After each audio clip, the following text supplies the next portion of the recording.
c'est une affaire française, une affaire européenne. Le plaisir qu'on a de vivre dans une démocratie. L'important, c'est d'avoir vécu un moment ensemble. Depuis 1997, dans le pays de Bitche, depuis 2005 à Sarreguemines et Sarralbe, des JRI sillonnent l'arrondissement pour relater l'info locale. Des heures d'archives ont ainsi été enregistrées sur des cassettes, des DVD, des disques durs et des serveurs. La mémoire audiovisuelle du territoire.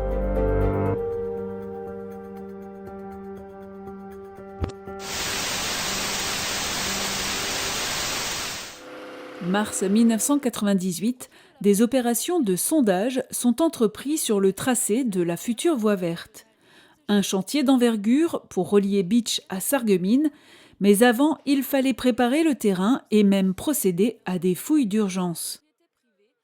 On trouve de drôles de choses le long du tracé de la future voie verte. Il y a quelques mois, il s'agissait d'un morceau de voie romaine et d'une grange gallo-romaine sur le banc de Rimelin. Maintenant, c'est une nécropole à Épins. Cette nécropole a été découverte suite aux sondages qui ont été effectués sur le tracé de la route entre Sarreguemines et Bitche, donc la liaison de la future RN62. Donc on a procédé en mai 1998 à des sondages d'évaluation du potentiel archéologique. Sur la commune de Rimelin, nous avons sorti une petite voie gallo-romaine et un petit bâtiment, une petite grange gallo-romaine. Et donc là, sur la commune de Épins, donc sur la route entre Épins et Urbach, nous sommes tombés sur des vestiges, donc des os incinérés, des céramiques. Voilà, donc à partir de là, on a décidé de monter une convention donc avec l'aménageur, c'est-à-dire le Conseil général de la Moselle.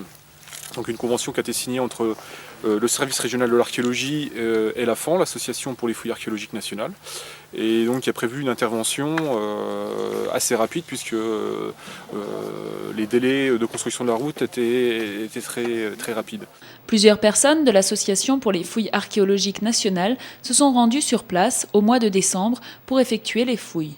Nous avons procédé à un décapage extensif de la zone et nous avons découvert un ensemble à peu près de 70 à 80 urnes funéraires réparties en plusieurs noyaux, à peu près 4 noyaux.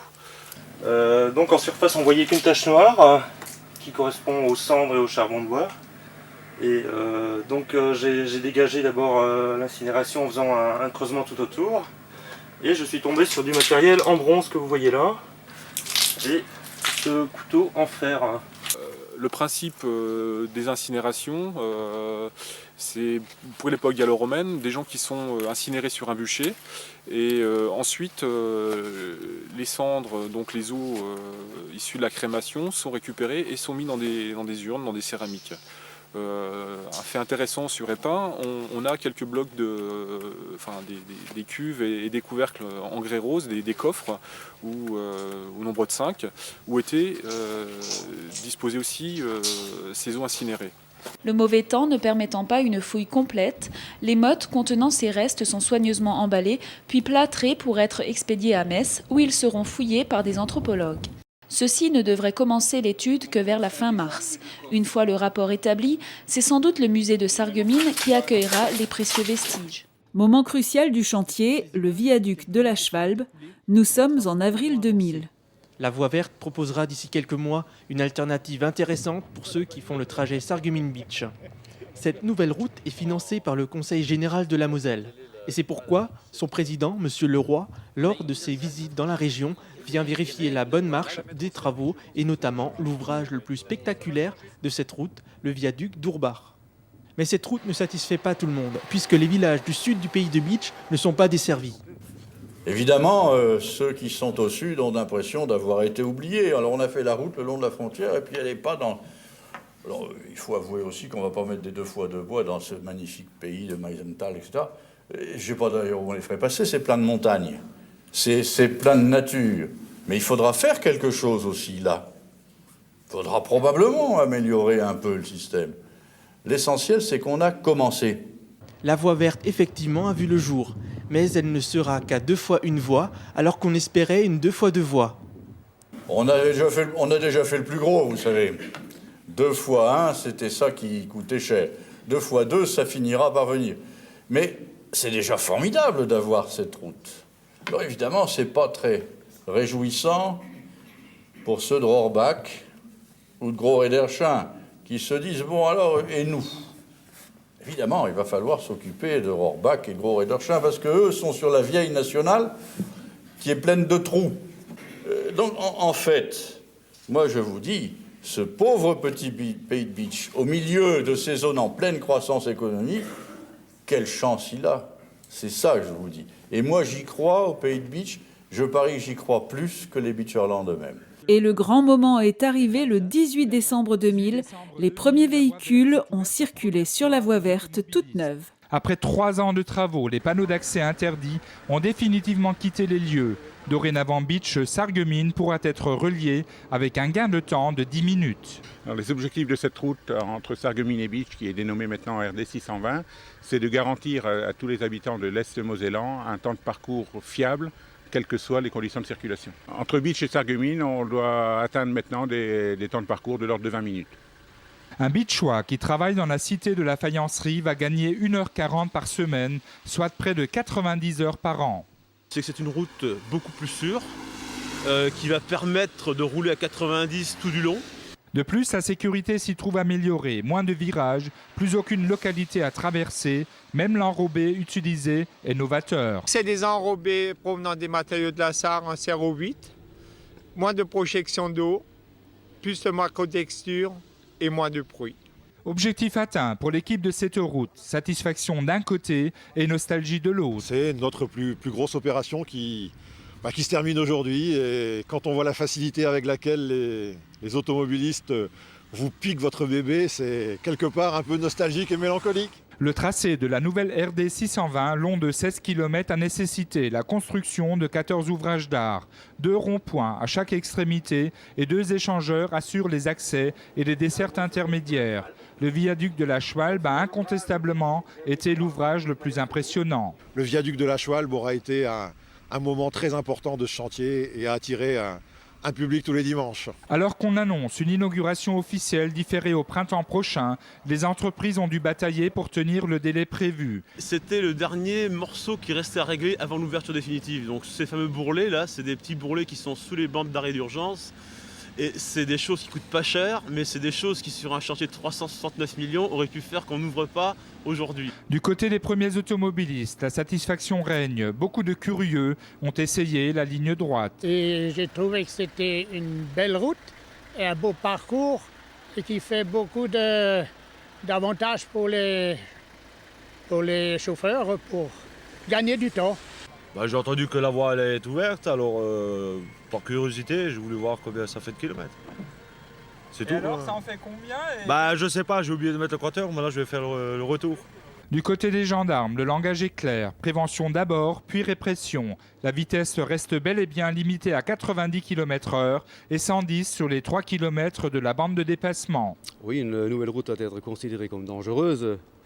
Parce que c'est quelque chose effectivement de neuf qui est attrayant, qui amène donc du monde, de la curiosité. Et puis c'est une route qui a un beau tracé et qui permet, de rouler vite.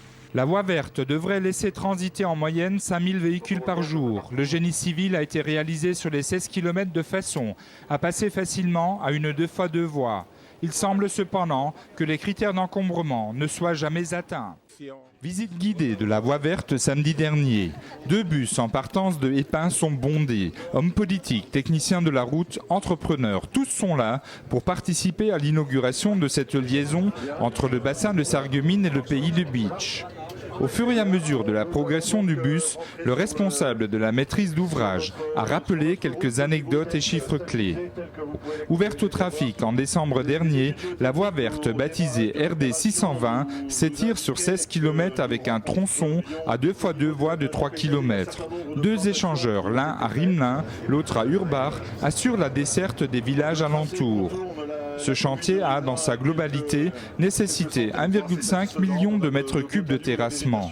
200 000 mètres carrés de chaussée constituent la partie roulante. 2 carrefours giratoires et 14 ouvrages d'art ont été nécessaires. Mais au-delà de l'aspect technique, ce sont des centaines d'hommes qui ont travaillé sur le secteur. Jean Luchut se souvient du déploiement de moyens pour les accueillir.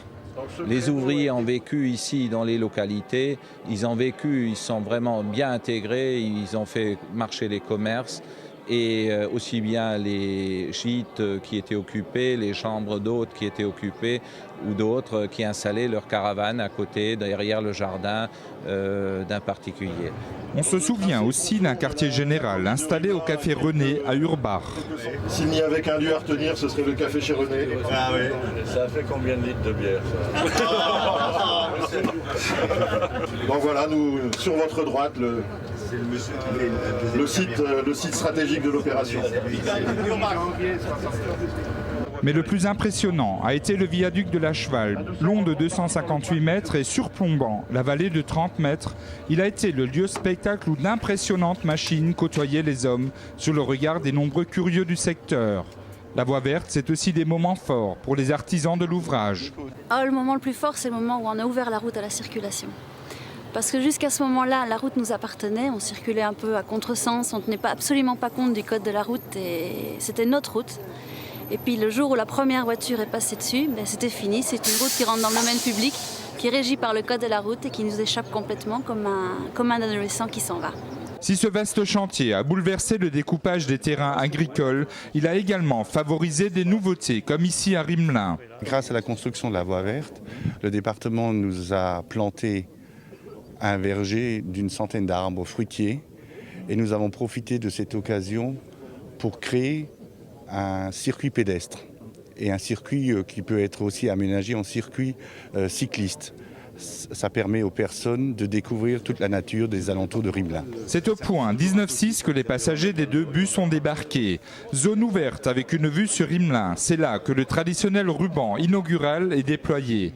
Philippe Leroy, entouré de tous les conseillers généraux du secteur et d'une grande partie des maires de l'arrondissement, coupe le tissu tricolore. Il symbolise l'action du Conseil général dans le cadre du programme Réseau Vert.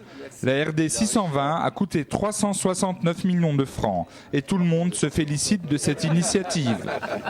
C'est un symbole de volonté du département de relier tous les pays de Moselle au grand réseau et de faire en sorte qu'on soit moderne et qu'on ait envie de vivre et investir dans nos régions. Et puis d'une façon plus locale, c'est ici une fête formidable parce que, je le disais à l'instant, les maires de Sarreguemines et de Bitche maintenant vont pouvoir se rencontrer en 5 minutes.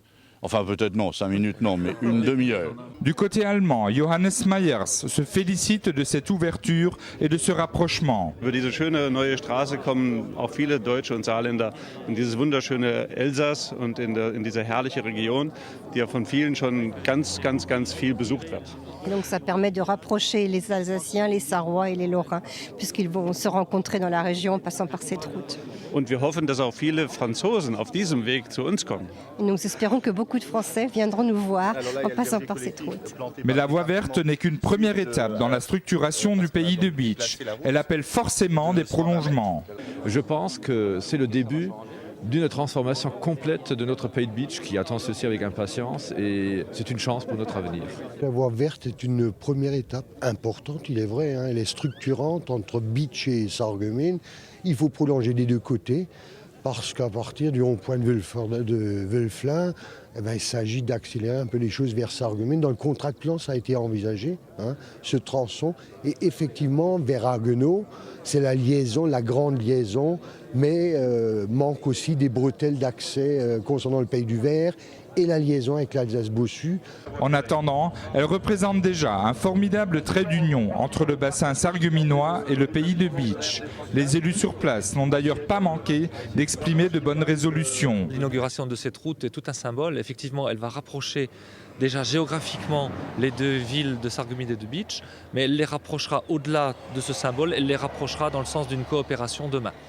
Tout ce qui permet une meilleure communication est quelque chose qui ne peut qu'être favorable à Bitche et au pays de Bitche. Il était temps que Sarreguemines et Bitche se rapprochent, aussi bien au niveau des hommes qu'au niveau donc, des moyens de circulation.